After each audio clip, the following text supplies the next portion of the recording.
ఇక ఈరోజు నాగర్ కర్నూలు జిల్లా ప్రధాన వార్తలు చూసినట్టయితే అబద్ధాల హామీలతో గద్దెనెక్కినటువంటి కాంగ్రెస్ ప్రభుత్వం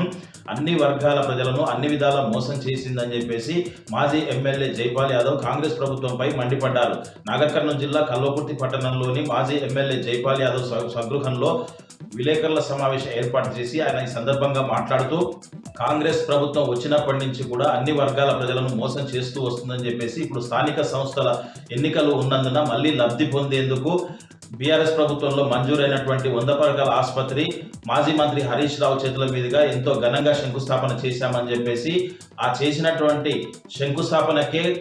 మంత్రులు సిగ్గుచరం లేకుండా మళ్ళీ శంకుస్థాపన చేయడం ఏంటని చెప్పేసి ఇదంతా చూసి ప్రజలు నవ్వుకుంటున్నారని చెప్పేసి కూడా ఆయన మంత్రులపై కాంగ్రెస్ ప్రభుత్వంపై మండిపడ్డటువంటి పరిస్థితి కనిపించింది. ఇచ్చిన హామీలన్నింటినీ కూడా కాంగ్రెస్ నాయకులు కాంగ్రెస్ ప్రభుత్వం తుంగలో తొక్కి మళ్ళీ స్థానిక సంస్థలు ఉన్నందున కొత్త నాటకాలు ఆడడానికి మళ్ళీ ప్రజల్లోకి వస్తున్నారని చెప్పేసి ప్రజలన్నీ కూడా గమనిస్తున్నారని చెప్పేసి పాలమూరు రంగారెడ్డి ప్రాజెక్టుకు మాజీ కేంద్ర మంత్రి జైపాల్ రెడ్డి పేరు పెట్టడం సంతోషం, కానీ ఆయన పేరు సార్థకం చేయకుండా పాలమూరు రంగారెడ్డి ప్రాజెక్టుకు 18 నెలలైనప్పటికీ ఇప్పటికీ ఎలాంటి నిధులు కేటాయించకపోవడం, దాని పనులు ఎలాంటివి కూడా పూర్తి చేయకపోవడం కాంగ్రెస్ ప్రభుత్వం చేతకాని పనితనానికి నిదర్శనం అని చెప్పేసి కూడా ఆయన ఎద్దేవా చేసినటువంటి పరిస్థితి కనిపించింది. ఏదేమైనప్పటికీ ఎన్ని నాటకాలు ఆడినప్పటికీ చేసిన శంకుస్థాపనలు మళ్ళీ చేసినప్పటికీ రాబోయే రోజుల్లో రాబోయే స్థానిక సంస్థల ఎన్నికల్లో కాంగ్రెస్ ప్రభుత్వం పైన ప్రజలు వ్యతిరేకత ఎంత ఉందో చవిచూడక తప్పదని చెప్పేసి బీఆర్ఎస్ ప్రభుత్వంలో చేసిన అభివృద్ధిని ప్రజలు ఇప్పటికీ కీర్తిస్తున్నారని చెప్పేసి 18 నెలలుగా కాంగ్రెస్ ప్రభుత్వం వచ్చాక ప్రజలు ఎంత ఇబ్బందులు పడుతూ ఉన్నారో ఇప్పటికీ తెలిసిపోయిందని చెప్పేసి మేమంతా కూడా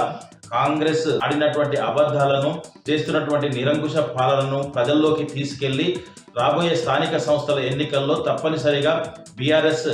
గులాబీ జెండా ఎగిరేందుకు ప్రతి ఒక్కరు కూడా కృషి చేస్తామని చెప్పేసి కూడా మాజీ ఎమ్మెల్యే జైపాల్ యాదవ్ చెప్పినటువంటి పరిస్థితి కనిపించింది. ఈ మీడియా సమావేశంలో పలువురు మాజీ ప్రజాప్రతినిధులతో పాటు బీఆర్ఎస్ నేతలు పాల్గొన్నారు. మరొక వార్త చూసినట్టయితే శ్రీశైలం ప్రాజెక్టులు గేట్లు తెరిచారన్న సమాచారం మేరకు ఈరోజు రేపు శనివారం ఆదివారం వారాంతం సెలవులు ఉండడంతో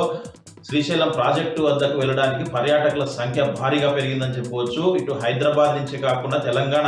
నలుమూలల నుంచి కూడా భారీ వాహనాలు నల్లమల ప్రాంతం గుండా ప్రయాణం చేస్తూ ప్రాజెక్టు వద్దకు చేరుకుంటున్నారు. అటు ఏపీ నుంచి కూడా భారీ సంఖ్యలో వివిధ రాష్ట్రాల నుంచి కూడా ప్రాజెక్టు వద్దకు చేరుకోవడంతో మొత్తం కూడా ట్రాఫిక్ జామ్ అవుతా ఉంది. ఇటు శ్రీశైలం హైదరాబాద్ నుంచి శ్రీశైలం వెళ్ళేటువంటి పర్యాటకులకు దోమలపేట నుంచి సున్నిపేట వరకు కూడా కిలోమీటర్ల మేర ట్రాఫిక్ జామ్ కావడంతో అటు పర్యాటకులు ప్రయాణికులు ఎంతో ఇబ్బందులు పడుతున్నటువంటి పరిస్థితి కనిపించింది. అటు ట్రాఫిక్ సంబంధించినటువంటి పోలీసులు కావచ్చు, ఇటు అటవీ శాఖకు సంబంధించినటువంటి ట్రాఫిక్ క్లియర్ చేయడానికి అనేక ఇబ్బందులు పడుతున్నామని చెప్పేసి వారాంతపు సెలవులు ఉండడంతో భారీగా పర్యాటకులు తరలి రావడంతో ఇదంతా కూడా జరుగుతుందని చెప్పేసి ఏదేమైనప్పటికీ శ్రీశైలం ప్రాజెక్టుకు వచ్చేటువంటి పర్యాటకులు వారాంతపు సెలవులు కాకుండా మిగతా రోజుల్లో వచ్చేందుకు ఏర్పాట్లు చేసుకోవాలని చెప్పేసి కూడా అధికారులు సూచిస్తున్నటువంటి పరిస్థితి కనిపించింది. మరొక వార్త చూసినట్టయితే నాగర్ కర్నూలు జిల్లా కల్వకుర్తిలోని గెస్ట్ హౌస్ లో ఈరోజు బీసీ రాజ్యాధికార సమితి ఆధ్వర్యంలో రౌండ్ టేబుల్ సమావేశం జరిగింది. ఈ రౌండ్ టేబుల్ సమావేశానికి బీసీ రాజ్యాధికార సమితి వ్యవస్థాపక అధ్యక్షుడు దాసు సురేష్ తో పాటు పలువురు నేతలు కూడా పాల్గొన్నటువంటి పరిస్థితి కనిపించింది. ఈ సందర్భంగా వారంతా కూడా రౌండ్ టేబుల్ సమావేశంలో మాట్లాడుతూ బీసీలకు 42% రిజర్వేషన్ కేవలం హామీలకే పరిమితం కాకుండా కాంగ్రెస్ ప్రభుత్వం అమలు చేసేందుకు కృషి చేయాలని చెప్పేసి ఎన్నోసార్లు ఢిల్లీ వెళ్తున్నటువంటి సీఎం రేవంత్ రెడ్డి ప్రధానమంత్రి నరేంద్ర మోడీని ఒప్పించి చట్టబద్ధమైనటువంటి అమలును చేసే విధంగా రాజ్యాంగబద్ధంగా 42% అమలు అయ్యే విధంగా కృషి చేయాలని చెప్పేసి 42% రిజర్వేషన్ అమల్లోకి రావడానికి ఇంత కృషి జరుగుతుందంటే ఇదంతా కూడా బీసీల ఐక్యతతోనే జరుగుతుందని చెప్పేసి కూడా వాళ్ళు తేల్చి చెప్పినటువంటి పరిస్థితి కనిపించింది. ఏదేమైనప్పటికీ రాబోయే స్థానిక సంస్థల ఎన్నికల్లో 1,00,000 స్థానాల్లో బీసీలు రాజ్యాధికారం సాధించే దిశగా కృషి చేయాలని చెప్పేసి కూడా వాళ్ళు పిలుపునిచ్చినటువంటి పరిస్థితి కనిపించింది. ఈ కార్యక్రమంలో పలువురు కల్వకుర్తికి సంబంధించినటువంటి బీసీ నేతలతో పాటు చాలా మంది బీసీ నాయకులు పాల్గొన్నటువంటి పరిస్థితి కనిపించింది.